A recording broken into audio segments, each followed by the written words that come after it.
Selamat siang, inilah News Info pukul 12 waktu Indonesia Barat.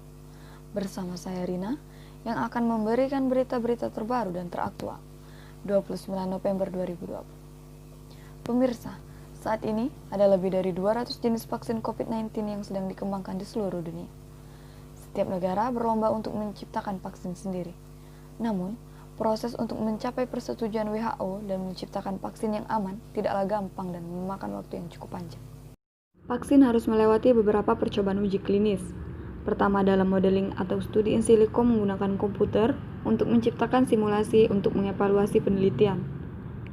Berikutnya, in vitro percobaan dalam sel, in vivo percobaan pada hewan.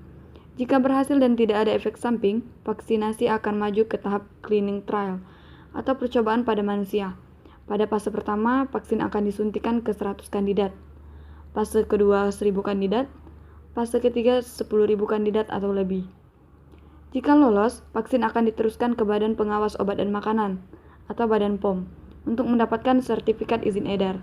Menurut juru bicara Satgas Penanganan COVID-19, Wiku Adhisa Smito, ada 3 kriteria yang wajib dimiliki dalam memproduksi vaksin. Prinsip utama produksi vaksin sesuai dengan arahan Presiden Joko Widodo diantaranya adalah memastikan pengadaan dan pelaksanaan vaksinasi betul-betul aman dan efektif, melalui dan mengikuti kaidah-kaidah ilmiah berdasarkan data sains dan standar kesehatan.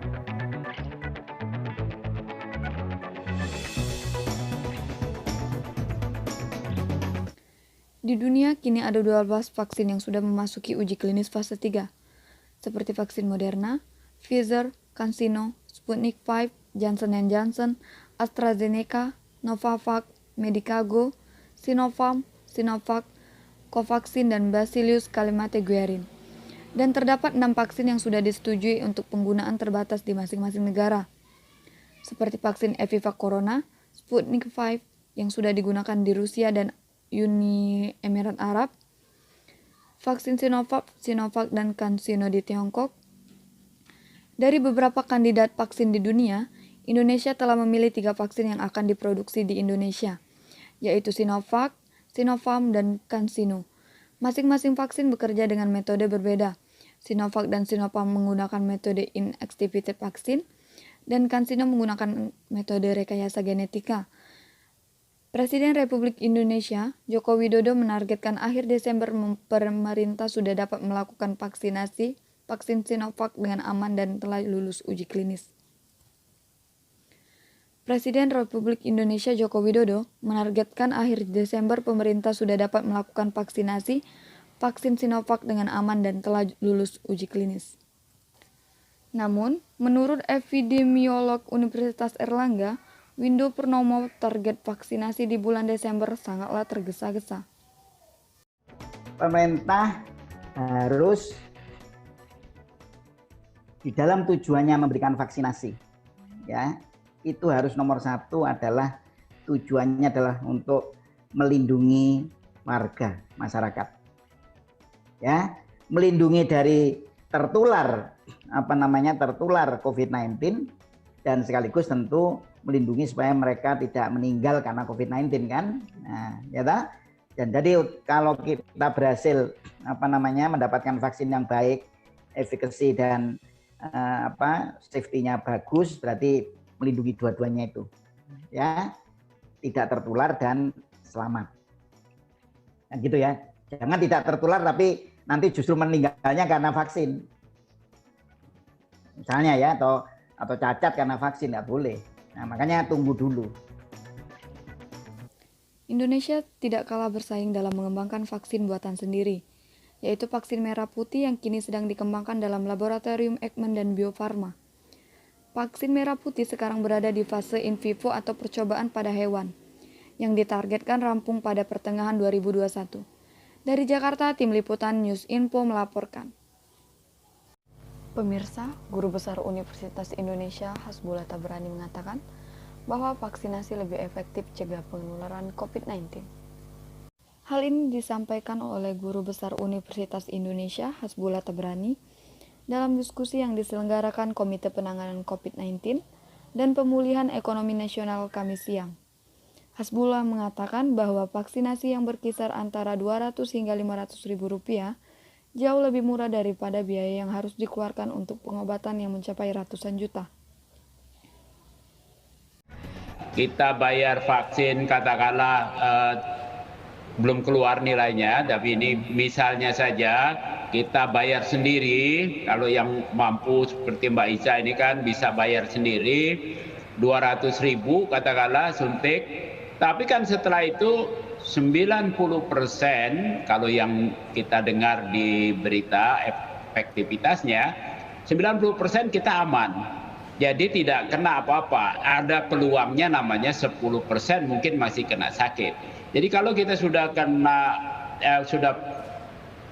punya vaksin, sudah divaksinasi, kita 90% tenang. Selama satu periode mungkin 6 bulan, 1 tahun tergantung nanti vaksin efektivitasnya. Mahalnya biaya pengobatan COVID-19 diakui seorang penyintas COVID-19, Ica Armadi. Sebelum ditanggung pemerintah, Ica mengeluarkan biaya 2 juta rupiah per orang untuk melakukan tes swab dan rapid secara mandiri.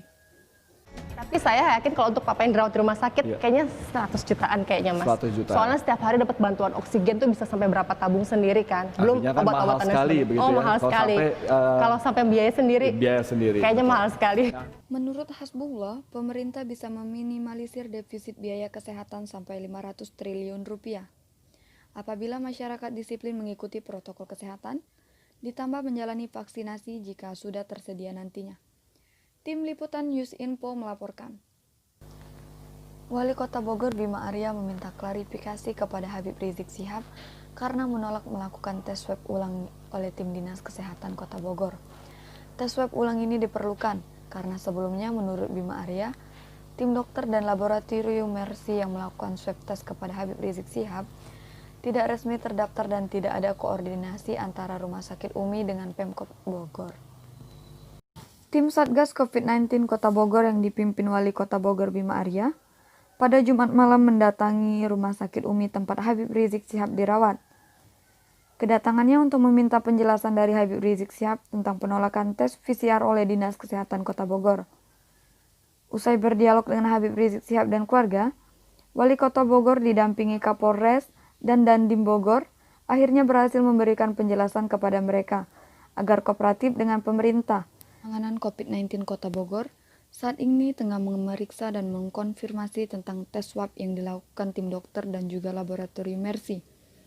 Jika hasilnya meragukan, maka mereka berjanji akan patuh pada peraturan Undang-Undang Karantina COVID-19. Kami tidak dapat kejelasan siapa saja tim yang melakukan swab, nggak ada itu nama-namanya. Dan kami juga nggak tahu dikirim kemana. Nah, tapi setelah saya datang tadi disampaikan, ya ada nama-nama dokter yang kami dapat tadi. Jadi nama-nama tim yang melakukan swab itu kita akan cross check. Nah, kemudian dikirim kemana kita akan cross check. Menurut pihak keluarga atau menurut pihak rumah sakit disampaikan bahwa insya Allah hasil swabnya itu bisa malam ini. Nah, nanti semuanya akan kita cek. Jadi proses swabnya apakah sesuai, timnya apakah sesuai. Untuk langkah pencegahan, para perawat Habib Rizik Syihab dan keluarga juga akan menjalani tes swab. Jakarta, Liputan News Info melaporkan. Pemirsa, informasi tadi sekaligus menutup kebersamaan kita pada siang hari ini. Saya Rina serta tim yang bertugas pamit undur diri dan sampai jumpa.